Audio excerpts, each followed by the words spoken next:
Okay चलो let's fifth वाला देखते हैं हम लोग। द हालांकि इसके टाइटल से भी कई बार हेल्प मिलता है बट ये जरूरी नहीं है। Participatory eco restoration, the AHED model. The Attapadi Hills Area Development Society is engaged in implementing a massive eco-restoration project in the buffer zone of the renowned Nilgiri Biosphere Reserve in Kerala, India. In implementing the $45 million projects, AHAD seeks to address the twin crisis of environmental degradation and loss of livelihood. ठीक है, ये दोनों को tackle करना चाहता है, address करना चाहता है। Action-oriented field research is key factor of the project that has successfully adopted the principle of participatory development by creating and engaging a huge network of grassroots organizations for project execution. This approach marks a remarkable shift in development delivery in that area that has been mired in social misery and environmental degradation. तो कई बार case studies का ऐसा होता है कि ऐसा जरूरी नहीं है कि कोई प्रॉब्लम ही हो। जैसे in present case what do you see, the AHADS organization जो है इनको इन चीजों पे काम करना था and they came out with the adopted is principle of participatory development। इसमें वो बहुत सारे लोकल और ग्रासरूट ऑर्गेनाइजेशंस को प्रोजेक्ट एग्जीक्यूशन के लिए इन्वॉल्व किया गया। तो आपको जैसे बताया गया कि जैसे गवर्नमेंट की तरफ से, गवर्नमेंट बॉडीज की तरफ से कोई पॉलिसी बनाई गई है तो जरूरी नहीं है कि आप उसके लिए एक सेपरेट बॉडी बनाओ गवर्नमेंट की जो उस प्रोजेक्ट को या पॉलिसी को इम्प्लीमेंट करेगी। You can have a participation. Participation आप प्राइवेट कंपनी से भी कर सकते हो, NGO से भी कर सकते हो। तो बहुत बार तो इंडिया में ज्यादातर पॉलिसी जैसे स्किल डेवलपमेंट पॉलिसीज है, कई सारी पॉलिसीज हैं, वो पार्टिसिपेटरी मॉडल पे ही चलती हैं। तो बेसिकली इसका ये मैसेज है कि बहुत अच्छा रहा। And now let's see the questions. What help and support can local NGO and grassroots level organization can provide? अब आपको ऐसा इस केस के रेफरेंस से या इस पर्टिकुलर सिचुएशन के रेफरेंस से आपको ये बताना है कि लोकल एनजीओ और ग्रासरूट लेवल ऑर्गेनाइजेशन क्या हेल्प कर सकती हैं and why these are crucial for big projects dealing with environmental and livelihood. Second question है हमारे पास, what are the objectives of eco restoration projects. ठीक है, हालांकि यहाँ पे इन्होंने दो मेजर वो दिया हुआ है बट हमारे ऑब्जेक्टिव्स क्या होंगे उसमें। ये तो क्राइसिस है कि डिग्रेडेशन को करना है या लाइवलीहुड को रिवाइव करना है but you need to break down the objectives. ठीक है, so let's see what Binay has written. Binay has answered like local NGO and grassroots level organization can provide key support to massive ecosystem uh, massive ecosystem restoration projects and livelihood of affected communities. They are often uh, knowledgeable of the nuances of problem being faced. देखो हाँ, ये एक important point है because grassroots level की organization है तो they might have better understanding of the problem और उसके नाउंसेस की भी वो मतलब माइन्यूट डिटेल्स भी उनको पता होगी। Their participation in project helps it being more relevant as opposed to being envisioned in a black box by policymaker who may be। हालांकि ये लाइन लिखने की जरूरत नहीं है बिना, you don't have to write this. Although जो policy makers होते हैं वो जरूरी नहीं है कि हमेशा लोकल ही हो बट क्योंकि it's not just local expertise which is needed. अब पॉलिसी एक्सपर्टीज तो आपको चाहिए, साइंटिफिक जो थ्योरीज हैं वो सब भी आपको पता होना चाहिए। तो रदर देन सेइंग कि they can be provide a big support through data, through understanding, through detailing of the local area. ठीक है, इसके बाद नेक्स्ट तुमने लिखा यहाँ पे तुम्हारे पास एक पॉइंट हुआ जिससे तुम्हें मार्क्स मिलेगा। Also, NGOs are non-political, non-profit and formed it in official channels, so their advice is not affected by biases in terms of political advantage or business interest of corporates। ये भी ठीक है। ये लेकिन ये लाइन ऐसा है कि why NGOs should be involved का आंसर ज्यादा लग रहा है ये। ठीक है, but I will still give you some marks for it, मतलब मैं नहीं, मतलब ऐसा जब मार्किंग की जाएगी तो मिलेगा in term of political advantage और बिजनेस स्ट्रेस ऑफ पावर, ठीक है। Thus, and in this more robust relatively to one which may have been affected by political interest and business lobbying. ये ठीक है, मतलब but this particular statement is an answer for why NGOs should be uh, employed, या we should take the participation of NGOs. यहाँ question ऐसे है कि what help and support, तो इस टर्म में हमें ज्यादा बात करना है। And why these are crucial for big projects dealing with, ये दोनों क्वेश्चंस को हमें यहाँ पे डील करना है। इसके बाद लिखते हो तुम, the local community can be influential in giving valuable feedback to the projects designers as it is present as it is present in the ground and livelihood of the members of the community is directly affected by such a large scale project. All this is a part of, Vinay, are you there? Yes sir. तो पहला और तीसरा point तो एक जैसा ही हो गया। Okay and second वाला जो है, इट्स अ मोर ऑफ, मतलब it could be the answer of a question where we have, मतलब अगर समवन हैव आस्क्ड कि why NGOs are good partners for the government policies, है ना, तो उसके लिए लग रहा है बिकॉज, हाँ, तो ये जो क्वेश्चन है आपका, जो दो क्वेश्चन का पार्ट है, इसको आपने पूरी तरह से डील नहीं किया।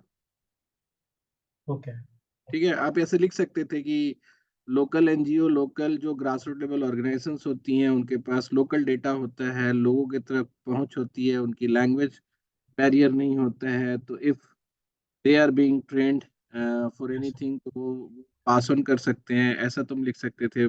एक बात तो तुमने लिख ही दिया कि अंडरस्टैंडिंग, जो प्रॉब्लम की अंडरस्टैंडिंग है उनके पास बेटर होती है। तुम ये भी लिख सकते थे कि जैसे लोकल कम्युनिटी जो है वो सोशल फैब्रिकेशन को भी समझती है, तो इस तरह की चीजों को भी लिख सकते थे। अब सेकंड पार्ट है why these are crucial for big projects. अब बिग प्रोजेक्ट्स में ये है कि बड़े प्रोजेक्ट्स जो है वो बहुत डिसेंट्रलाइज, मतलब बहुत सारे काम होते हैं छोटे छोटे छोटे छोटे, एंड चूंकि लाइवलीहुड पे काम करना है, तो लाइवलीहुड हम फैक्ट्री की तरह तो यहाँ डेवलप कर नहीं सकते कि एक फैक्ट्री बना दिया, लोगों को एम्प्लॉयड कर दिया। तो हमें बहुत कस्टमाइज्ड और एरिया स्पेसिफिक और इवन कॉलोनी और मतलब विलेज स्पेसिफिक भी काम करने पड़ेंगे।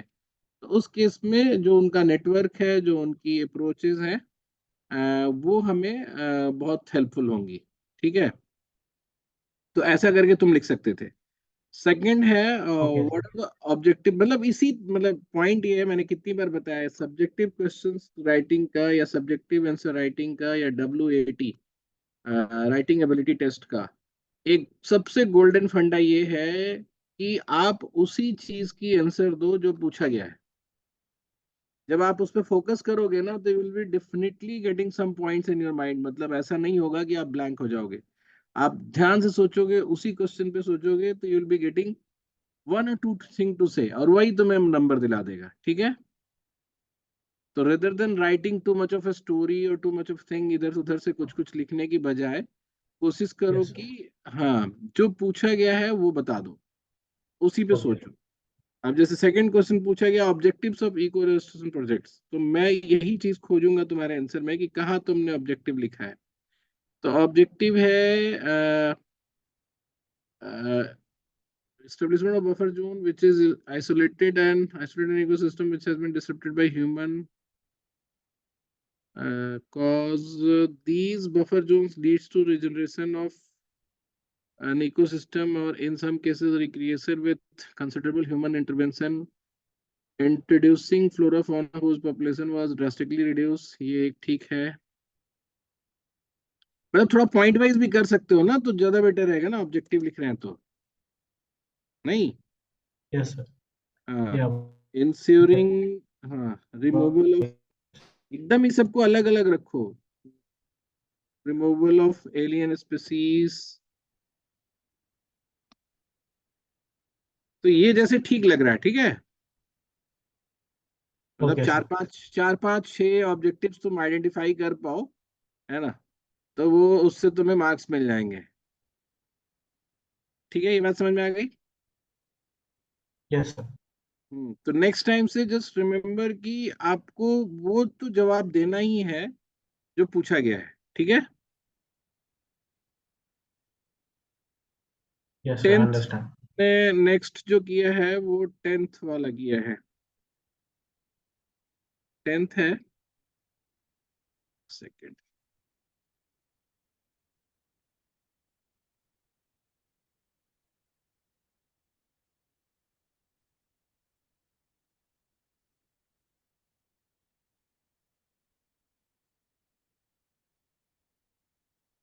Illegal state mining mafia operations in Dhauladhar Himalaya, India.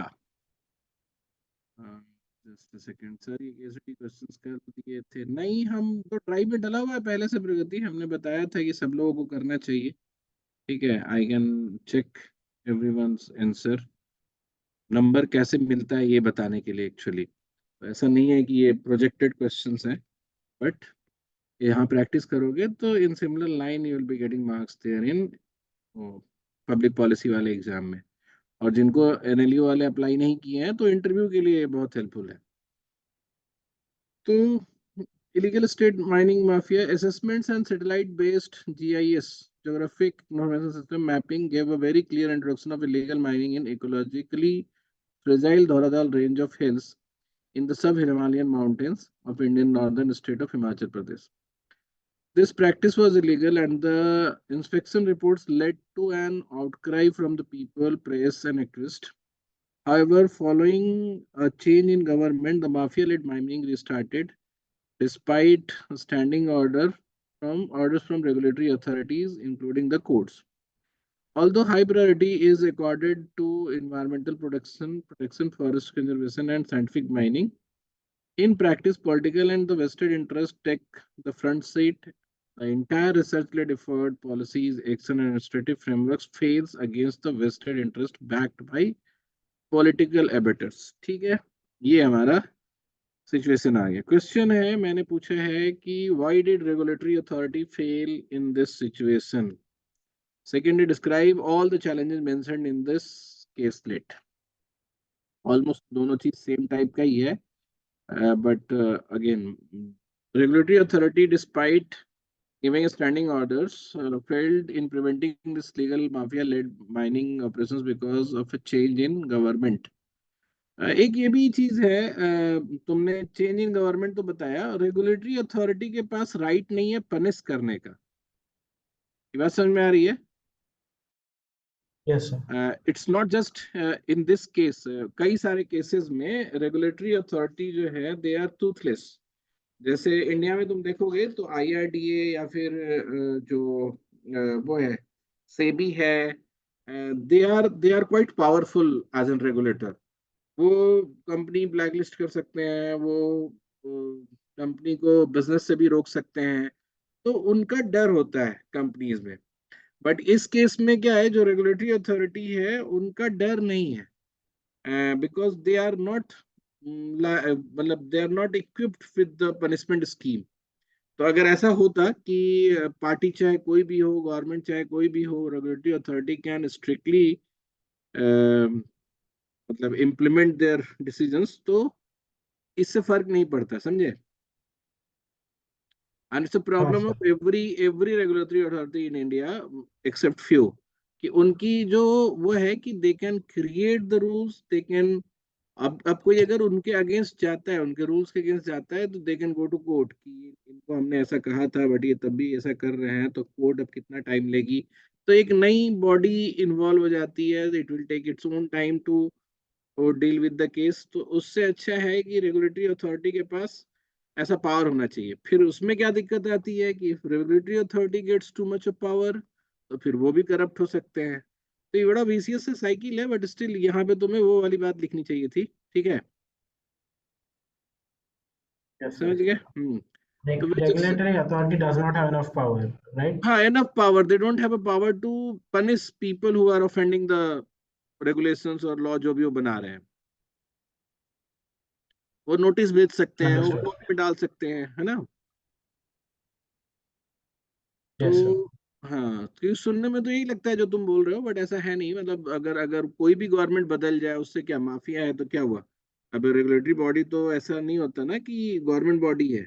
No mafia is beyond government. ठीक है। तो अगर गवर्नमेंट जो है, अगर रेगुलेटरी बॉडी को वो करती है, इंडिपेंडेंट करती है, तो दे कैन टेक एक्शंस। अगर दे आर सिंसियर तो वो करेंगे। अब उनके अंदर भी, उनके पास भी करप्शन है, अगर वो भी घूस ले रहे हैं तो अलग बात है। यहाँ तो ये पूछा जा रहा है कि क्यों फेल हुआ। उसके बाद है विच एक्सर्टेड प्रेशर ऑन द, चलो ये हटाओ।